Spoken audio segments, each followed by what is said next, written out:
Well, hello everyone. Welcome again to another segment of Let's Talk Business. I'm your host, Lee Meadows, saying welcome to our show. We're always glad to be able to do this for you. We look forward to the opportunity to talk about things that are going on in the business world, specifically things around your careers, around your leadership, around your professional development. We dedicate this show to talking about those kinds of elements and more. And I want to thank a lot of you for the feedback that you've been providing so far about how we've been doing and some of the suggestions for topics that you've submitted. I'm looking at all of them. I'm taking them all into account, and believe me, I value the fact that you all are actually taking the time to want to spend with us to talk business and to learn about career development and all that. And as always, if we're going to talk about how we do this, we always like to give a shout out to our very special sponsors whose support and whose just being behind us 100% to make something like this happen and to bring this to you as well. We've talked about Sigrid Solutions and a lot of the things they do around leadership development, Priority Health and Spectrum Health, our good friends at Bridgewater Interiors, of course Walsh College where I'm employed, the Great Lakes Benefits Group who've been supportive, Paylocity and Heritage Optical, Mellor Marketing, and joining us this week as a new sponsor is our good friend Cassandra Harvey at Exodus Consulting. So we are very delighted and very happy that those things that they're behind us, and we look forward to just having a nice long run with everyone. So what are we talking about this week? Well, we've talked about career branding. We've done some things around leadership, and one of the comments that was directed toward me was, I say, well, Lee, when you begin to talk about how things happen inside of an organization, what do we think are some of the key elements that make for a successful career? What is it that at an individual level that a lot of us should be spending some time talking about? Well, here's what we're going to do. Take some time to talk about the workforce and being in the workplace. What does that mean? Well, we all work there collectively and as individuals. But one of the things that tends to jump out from time to time is, how does one distinguish oneself from everyone else in the field? What are some of the things that one should spend some time thinking about? And that's what we're going to spend a little bit of time talking about this week. We're going to look at this notion of initiative.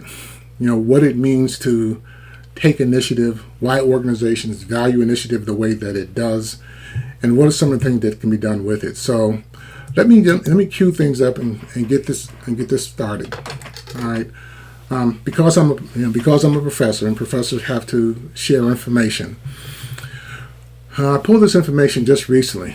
In a recent online survey by iVillage.com, employees were asked, what is most important for getting ahead in the workplace? Now, this was some research that they did as far back as last year. And while that is a particularly compelling question, I think one of the things that we all want to kind of take into account is, well, if that is a good question, what do we think? What do we think this question really means? Well, let's spend some time exploring it. The answer to the question, of the 7,760 people who cast their vote, look at this data now. 55% said initiative is the most important. Initiative is the most important. The thing that distinguishes one person from another inside of an organization is how much initiative they are willing to demonstrate, and how that gets translated and interpreted in the workplace. What is initiative? Well, initiative are actions taken one step at a time to do what needs to be done without being told. Without being told. As a consultant, one of the things that I have learned over the years is that irrespective of the size of the organization or its particular mission or focus, every organization has things that are typically left undone because everybody's tray is so filled with so many other things. And so one of the things that starts to happen is things that remain undone continue to be undone. And while people in leadership roles have the authority to delegate, to hold people accountable for getting certain things done, the reality is they don't get around to everything. And so what we typically refer to in an organization as there's these things called low-hanging fruit.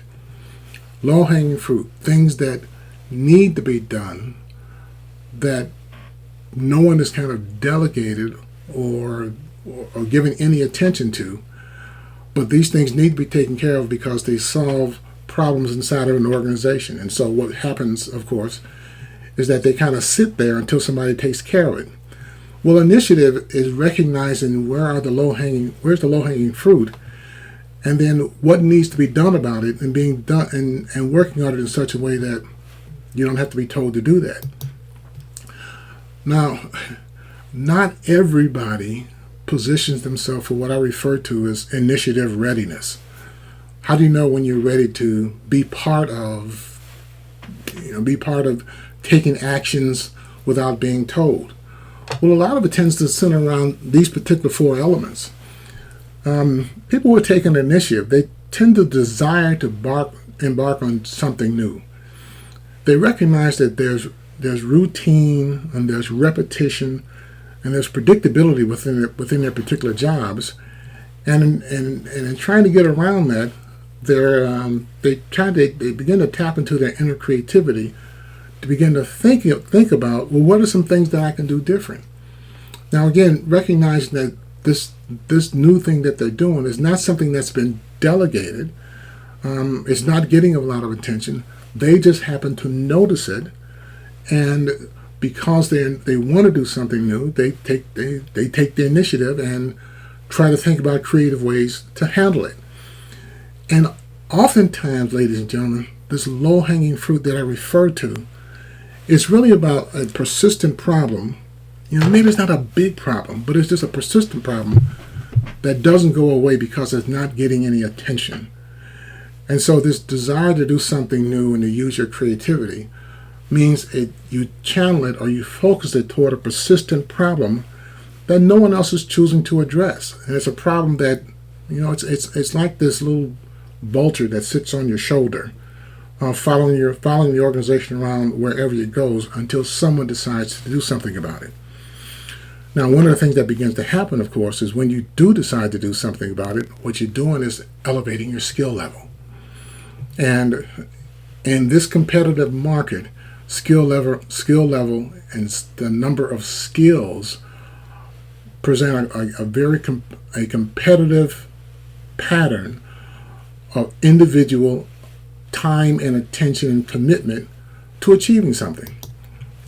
Now, initiative is something that everybody has access to, of course, but it also represents something that it's a motivation, it's a desire. Not everybody is motivated toward taking initiative, but for those who do take initiative, without being told, without having the authority to do something, the odds are pretty good that if it solves a problem that the organization has been trying to deal with for a long time, for any amount of time, well, then odds are pretty good there's a reward that comes from doing that, as opposed to punishment for just kind of leaving it there. So if you think about it, what gets in the way of taking initiative? I mean, if we all have access to it, we know that it's something that's needed inside of our organizations to help keep the organization competitive. Then the question becomes, what gets in the way of taking initiative? And I'm sure there are a number of things that come to mind. Not having access to the right structure, not having access to the right capital, not having access to the right resources. Sometimes it's our boss, sometimes it's our peers. It could be any number of elements like that act as a deterrent to anyone who's thinking about taking initiative. But all of those factors, when you begin to think about it, all those things that get in the way of taking initiative only slows down and bogs down the organization so that it really can't accomplish things at its maximum.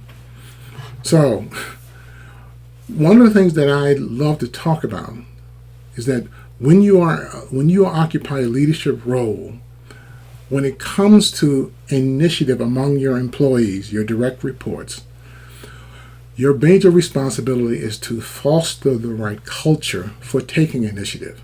So initiative is rewarded even when it doesn't work.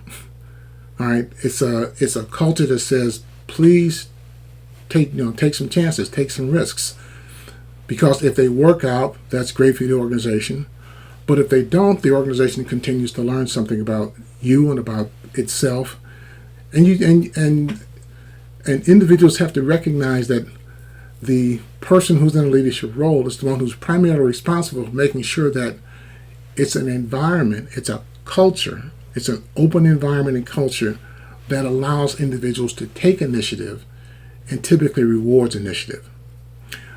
In fact, sometimes even initiative around a failed project is better than credit around a success in which you had no responsibility whatsoever. A person in a leadership role knows they have to use delegation as a way of pushing initiative into individuals, and use the full impact of delegation, so that individuals have both the decision-making and the authority to carry out something.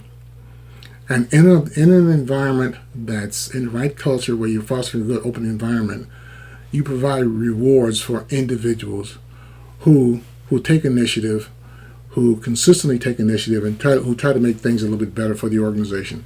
And what it does, of course, it encourages change. And change is a critical part of every organization.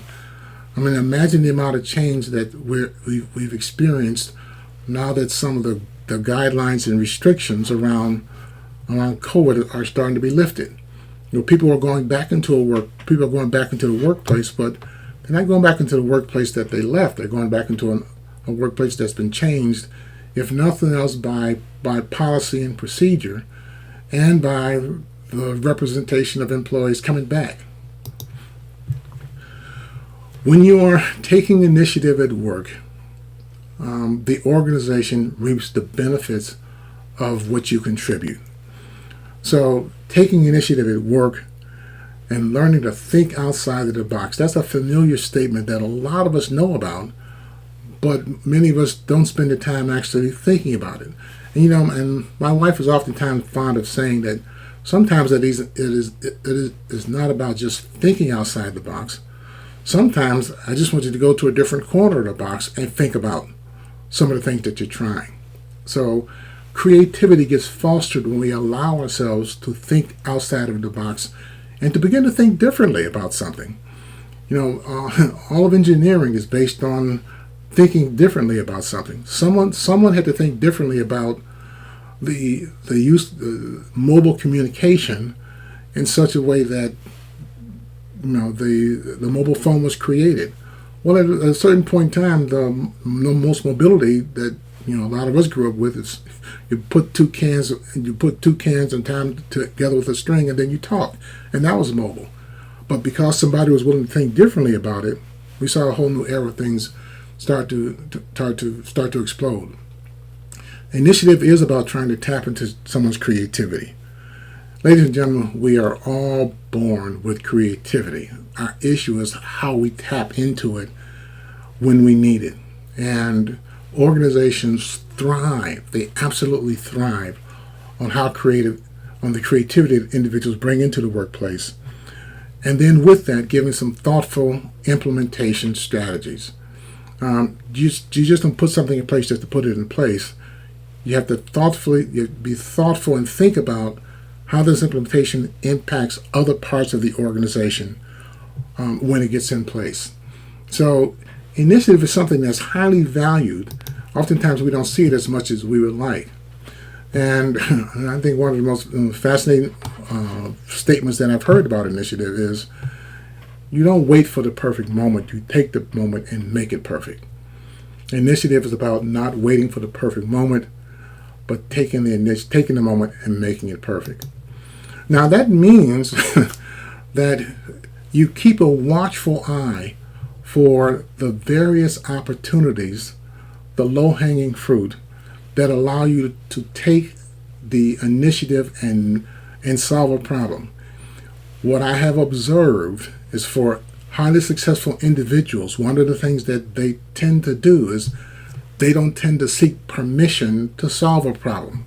They just go solve it and make everyone, and once it's been solved, it becomes a matter of documentation and record that they took the initiative to solve it. And most bosses, most managers, most leaders don't get mad at individuals for taking initiative. You know what frustrates them more so than anything is the lack of initiative when they know that there are certain problems, when they know there are certain problems that are going on inside of the organization, and that no one's kind of stepping up to see what they can do or how it can be fixed. So the element that you want to keep in mind, I want you to all begin to give some thought to, well, how much initiative have I demonstrated in my career? Have I just been going along to get along, or have I actually sought out different activities? Have I sought out problems that need to be solved? Have I put myself out there in such a way that I have helped solve problems that help elevate my skill, that get me noticed, that let individuals know that I'm more than just an individual who's just kind of sitting around waiting for something to happen. I am someone who takes initiative. I don't sit around and wait for someone to tell me what to do. I take the action. And that more often than not, what you will find is that the action will typically result in something that allows you to both prolong, expand, and broaden your career, if not in your organization, in other organizations as well. So here's hoping that information has been helpful to you as you start to look at the various elements of your career and what you can begin to craft out, and what are some things that you're going to keep important. So as always, it's a delight to bring this opportunity to you. Again, please keep the feedback coming in. I read it. I try to take it into account. We definitely create some ideas. And while I still haven't narrowed down a specific scheduled time in which this show is going to be launched every week, because too many things keep coming up, what I am looking at is making this time on Friday about the time in which it's going to happen. But of course, it's being done live. It'll be on my Facebook website, Meadows Consulting. So you can always catch it. You can always catch it there as well. So for another week, I'm glad you were able to join us. I hope the information has proven to be helpful. And as you know, as I like to wind down the show, I like to wind it down with this particular thing in mind, that oftentimes the best way to make a difference is to be the difference. And so yes, thank you very much. To make the difference, to be the difference. So with that in mind,